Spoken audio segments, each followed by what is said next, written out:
The Last of Us 2. The highly anticipated sequel for the beloved game that brought us a memorable story and unforgettable characters. You know, when I heard the whispers, I actually didn't want to believe what they were saying. Bad story? Shallow character development? That's impossible. It's The Last of Us. So, me not believing what whispers would say, I got it day one. See what was the hubba.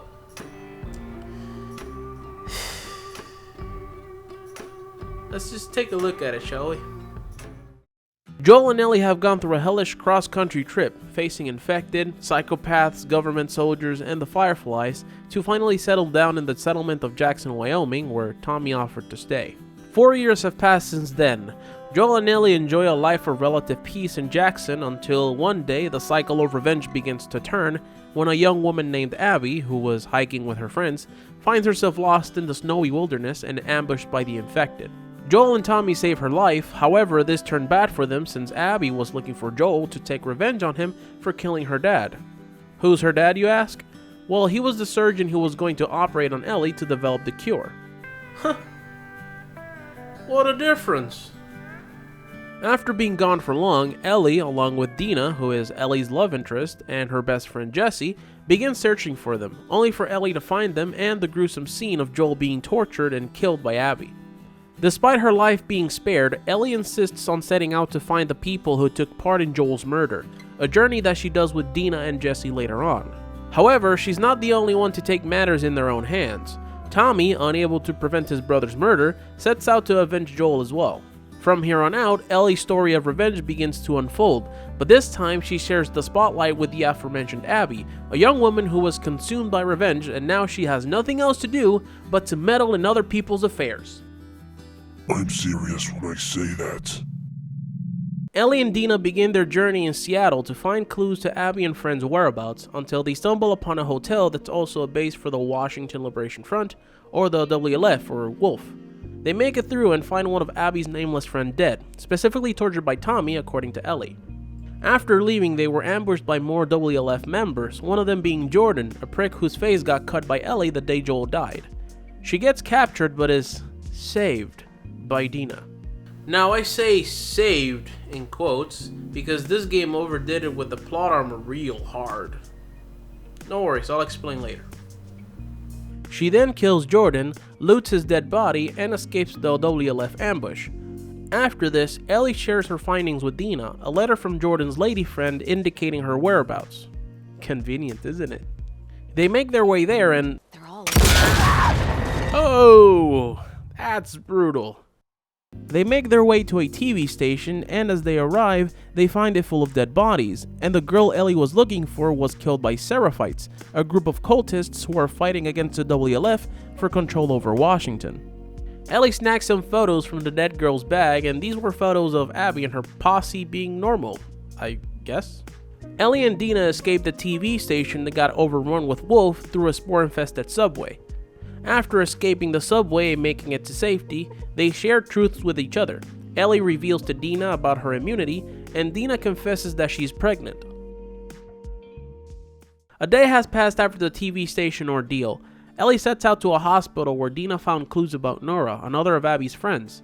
She makes her way, facing Seraphites for no good reason, leaving a PS Vita behind. You should get that one, it's rare. And shooting more WLF members until finally she catches up to Nora to make her talk. A chase scene ensues, but Nora ends up leading Ellie into a spore-infested hole where Ellie has the advantage. Time for a good old torture session. Now Ellie is scarred for life. A flashback presents itself, well, one of many, but this one is important because this one is about Joel confessing to Ellie of what he did in Salt Lake City, the day when he killed the Fireflies to save her life.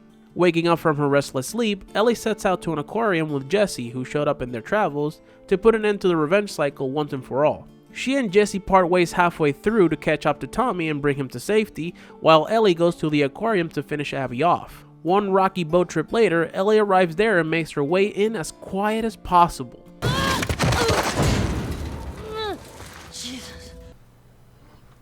That's some solid Snake levels of stealth right there. She goes deeper in the aquarium and finds Owen and Mel, two of Abby's friends and accomplices to Joel's murder. After Ellie kindly asking for Abby's whereabouts, Owen tried to disarm her to no avail and ended up dead. Mel, in a fit of rage, tried to stab Ellie, but, you get the point. That was a bad pun. In his final gargled breath, Owen points out that Mel was pregnant and now Ellie is scarred for life again. Tommy finally showed up with Jesse to take a distressed Ellie away and back to the hideout.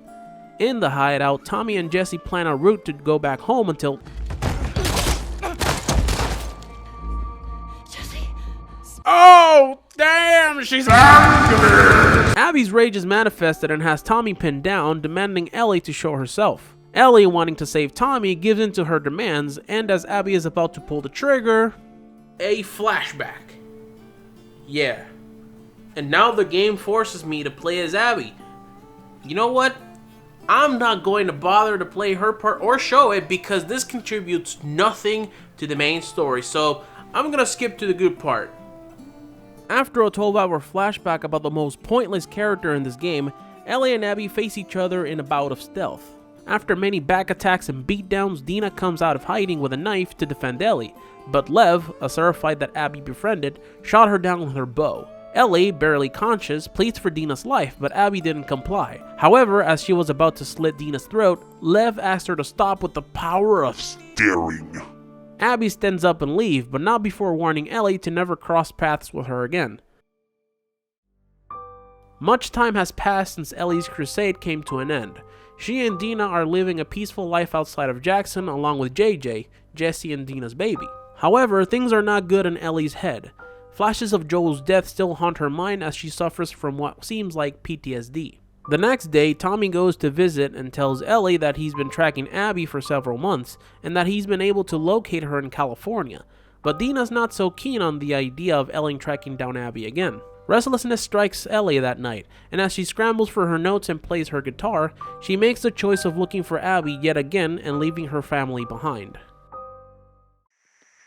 Months have passed since then. Ellie makes it to Santa Barbara where she stumbles upon a group of slavers known as the Rattlers. After escaping their trap and outwitting them, Ellie kept one alive to get some answers to Abby's whereabouts, but outlived his usefulness after giving up the info. She makes her way to the Rattlers' base of operations with excellent stealth.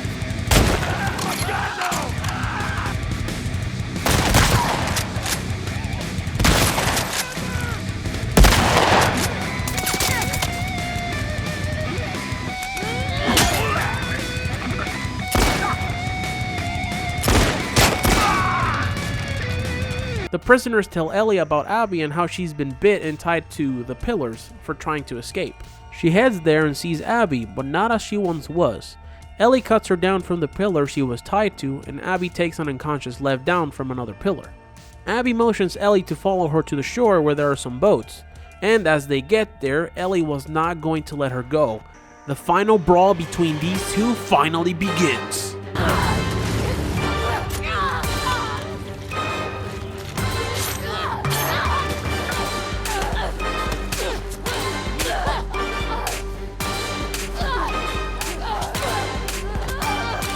In the final moment, Ellie has the upper hand. Abby bites off two of Ellie's fingers to no avail, and Ellie knocks her out and begins to drown her. As Abby was close to dying, Ellie caught one more glimpse of Joel, but this time, he was smiling.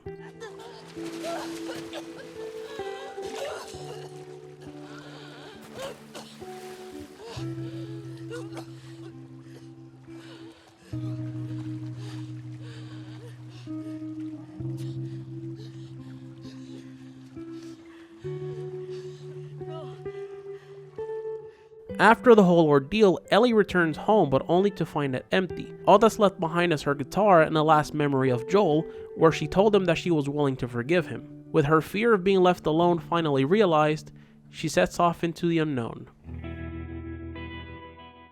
And with that, the story comes to a close. I do have to admit the story does carry a powerful message, and that last flashback about Joel did jerk a tear out of my eye. But now comes the important question. Can this story compare with Last of Us 1's story? Sorry to say, it's a no. This came as no surprise. The relatability that made the first game's story so good is nearly absent in this game. The only saving grace in this story is and continues to be Ellie. She continues to be an interesting character that we can relate to. We can empathize with her desire for revenge against the people that took Joel's life, her affection and care towards Dina, her friendship with Jesse, and so on. Dina, in a way, managed to be relatable even though I didn't see much of her in the game.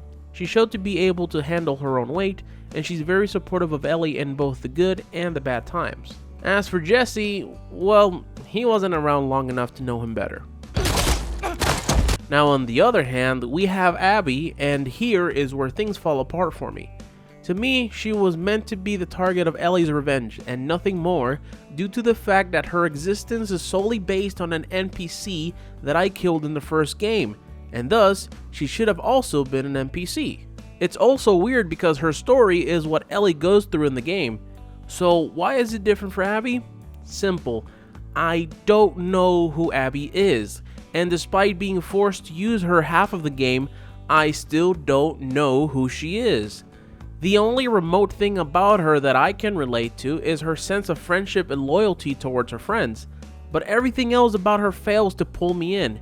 She has no clear goals and instead meddles in other people's lives, making her an annoying character that I don't want to deal with. To top it off, her story after killing Joel has nothing to do with the main plot, so anything that happens here bears absolutely no importance to the story. Even the characters that were part of Joel's murder aren't affected in the slightest by the act, and they just move on with their lives, like the NPCs that they are, so it was absolutely pointless to see a story from their perspective. And that's why I didn't mention Abby's story in the review. It deviates from the main plot, and it contributes nothing.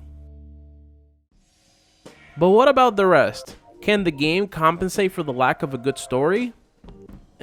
Sort of. To start, I have a few complaints. One of them is that the game lacked a consistent sequence of events. Usually, a story can be enjoyed and understood if it's told in proper order, but this story failed at doing that. This was due to the overuse of flashbacks. Normally, these are reserved to gain insight from events that were left untold, but having several of these in between the main story made it needlessly complicated. To make matters worse, nearly 90% of these flashbacks are playable. I mean, there's nothing wrong with flashbacks being playable, the problem comes from them dragging on for too long. This made important plot points meaningless.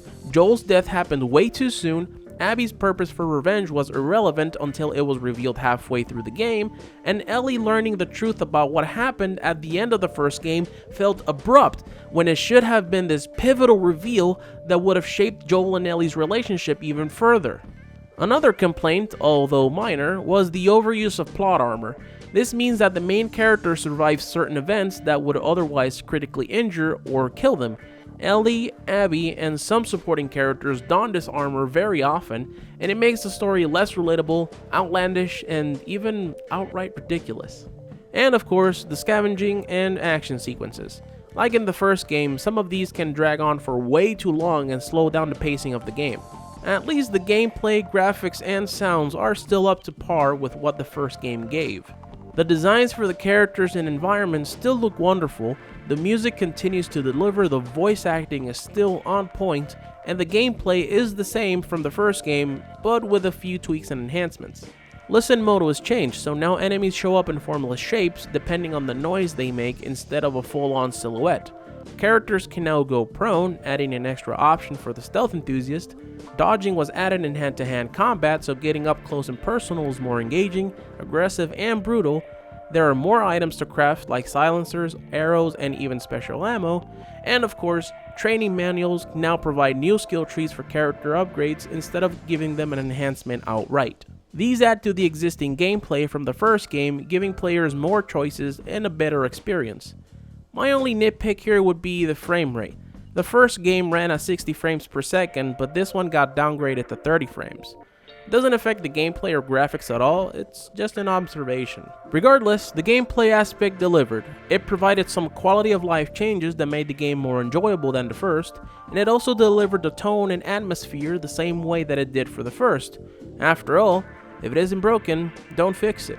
If only they did the same for the storytelling. In the end, the story could not live to its expectations. The relatability aspect that made the first story so good story-wise was absent in the second game. It had potential if it was focused on Ellie and her group, but the lengthy flashbacks and the perspective change made the story lose its mark. But at least the gameplay was still enjoyable and the looks and sound continued to deliver. So, in my honest opinion, I say borrow this game. If you know someone who owns a copy of this game, feel free to ask them to lend it to you, because it's really not worth going your way to spend your hard-earned money for a copy of this. Unless if you see it for $20, then maybe. But take it for what it is. After all, it's just an opinion.